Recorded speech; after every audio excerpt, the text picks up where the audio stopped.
Menuduh pengkalangan siap untuk paparannya.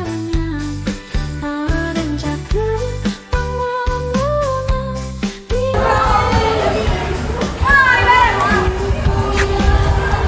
Assalamualaikum warahmatullahi wabarakatuh. Perkenalkan, nama saya Nisa Fadila Kapa. Saya perwakilan dari SMP Negeri 1 Pacet. Nah, untuk kali ini saya akan menjadi jurnalis.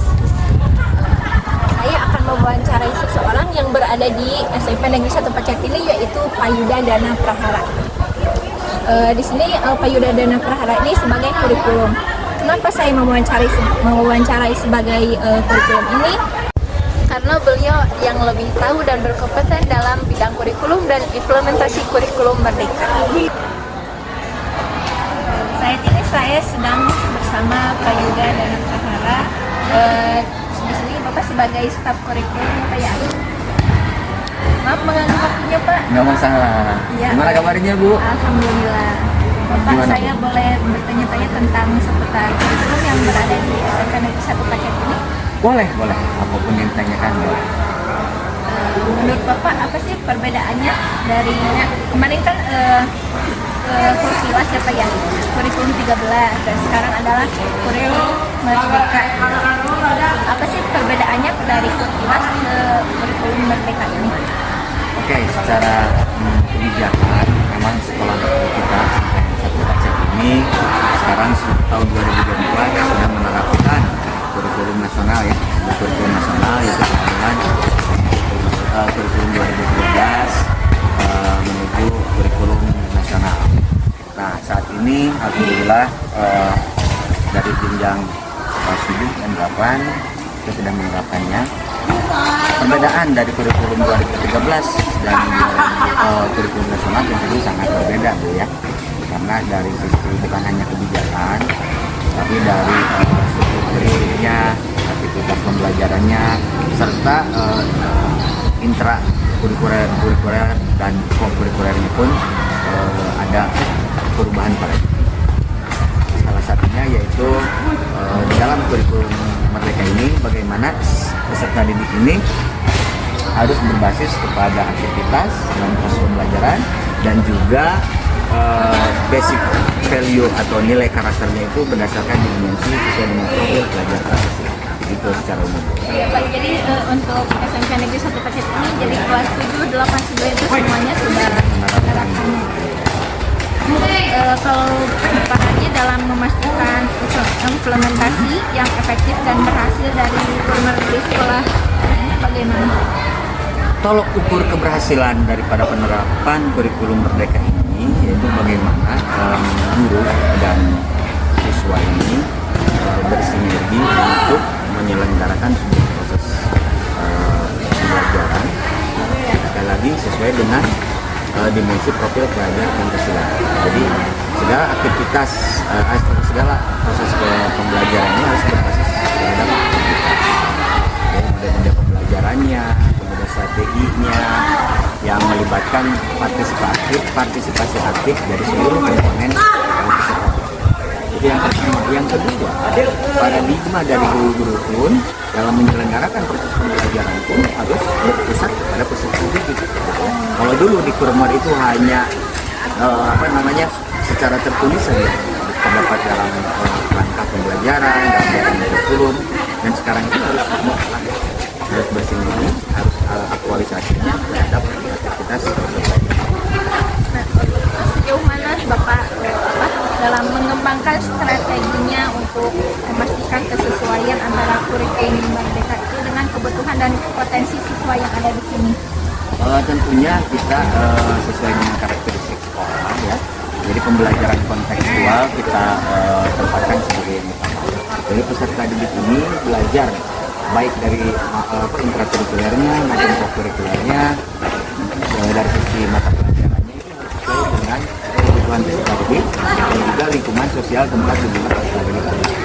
Kemudian untuk guru-guru pun kita punya strategi dan upaya di mana guru-guru ini didorong untuk senantiasa meningkatkan kompetensinya, citra dirinya melalui pelatihan, workshop, belajar mandiri di platform media digital. Sekarang kan ada ya Bu ya, di PMN. Nah itu kita dorong untuk selalu mengeksplorasi diri, meningkatkan kompetensi dirinya demi mewujudkan sinergitas atau keselarasan antara proses pembelajaran dengan kurikulum yang sekarang. Gitu. Berarti di sini suka mengadakan workshop terbuka Ya, untuk guru-guru di secara sini. periodik. Nah, workshop pun diselenggarakan secara mandiri juga. Kita sudah ada komunitas belajar, ya. Kemudian komunitas belajar unit-unit yang ada masing-masing, sekolah dan narasumber yang memang kita undang narasumber yang Nah di sini kan udah kelas 7, 8, 11 semuanya sudah. Apakah ada jam pelajaran yang berubah gitu? Iya, kalau struktur perubahan apa namanya jam belajar tidak ada. Cuma yang membedakan adalah dari proporsi jam itu ada kurikuler. Taruhlah bahasa Indonesia ada 6 jam kan. 1 jamnya itu ada untuk implementasi penguatan profil pelajar Pancasila. Iya, namanya kokurikuler. Nah, struktur intrakurikulernya tetap tatap mukanya di kelas, kemudian untuk kokurikuler itu akumulasi 26 jam dalam 1 tahun itu ada di proyek penguatan profil pelajar Pancasila atau PPP. Kemudian apa sih langkah konkret yang telah diambil untuk menyesuaikan kurikulum ini dengan karakteristik siswa dan kebutuhan sekolah di sini? Langkah konkret tentunya kita analisis dokumen kurikulum dulu ya Bu ya. Kemudian aktualisasinya kita sesuaikan proses pembelajaran itu sesuai dengan dokumen kurikulum. Artinya kita selaraskan dan di kurikulum Merdeka ini dari KIKD ini berubah menjadi capaian pembelajaran Bu ya. Jadi capaian pembelajaran itu secara umum. Kemudian langkah konkretnya adalah kita selaraskan capaian pembelajaran, kemudian kita analisis, kita alurkan menjadi tujuan pembelajaran yang nantinya akan dibuatkan sebuah langkah pembelajaran dan akhirnya dapat disajikan kepada peserta didik secara kontekstual. Strategi di sini adalah bagaimana si guru di sini harus dibuat sebuah dibentuk kesepemahaman dulu bagaimana implementasi proses pembelajaran ini harus sesuai dengan dokumen kurikulum ataupun sesuai dengan ketentuan yang sudah ada melalui tadi pelatihan, komunitas belajar juga. Jadi guru-guru di sini kalau guru bahasa Indonesia sama guru bahasa Indonesia. Iya betul. Pak, gimana sih harapannya untuk kedepannya untuk sekolah ini? Harapannya tentunya Bu, SMA Negeri 1 Pacet ini dapat mengaktualisasikan secara utuh kurikulum Merdeka ini, kurikulum nasional ini ya, di mana kurikulum nasional ini dapat berdampak positif terhadap kebutuhan peserta didik secara kontekstual.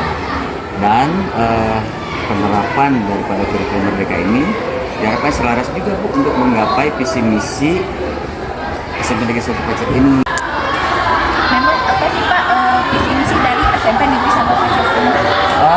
Visi misi yang kami usung di SMP Negeri 1 Pacet ini Bu, kami mengharapkan bahwa peserta didik kita itu mampu mewujudkan peserta didik yang religius, berprestasi, berwawasan global, dan peduli lingkungan. Mudah-mudahan visi misi itu terwujud ya Pak ya.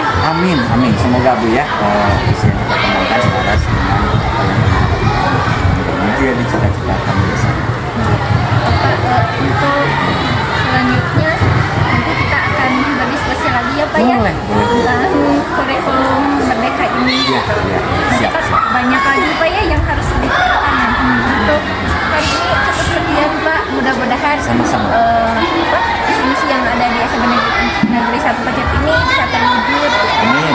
Mudah-mudahan berkembang lagi SMP Negeri 1 Pacet ini. Ya Pak, terima kasih Bapak untuk waktunya. Iya. Sukses saya juga untuk diri saya. Iya. Assalamualaikum Bapak. Waalaikumsalam. Kurikulum Merdeka bertujuan untuk mengasah minat dan bakat anak sejak dini yang berfokus pada materi esensial, pengembangan karakter, dan kompetensi peserta didik. Kurikulum Merdeka ini diharapkan mampu mengembangkan kompetensi peserta didik dengan selaras dengan profil pelajar Pancasila. Dengan melaksanakannya kurikulum merdeka di SMP Negeri 1 Pacet ini diharapkan mampu mencapai visi yang telah dirumuskan, yaitu mewujudkan peserta didik yang religius, berprestasi, berwawasan global, serta peduli terhadap lingkungan. Nah, sekian yang dapat saya sampaikan. Mohon maaf apabila banyak kesalahan. Assalamualaikum warahmatullahi wabarakatuh.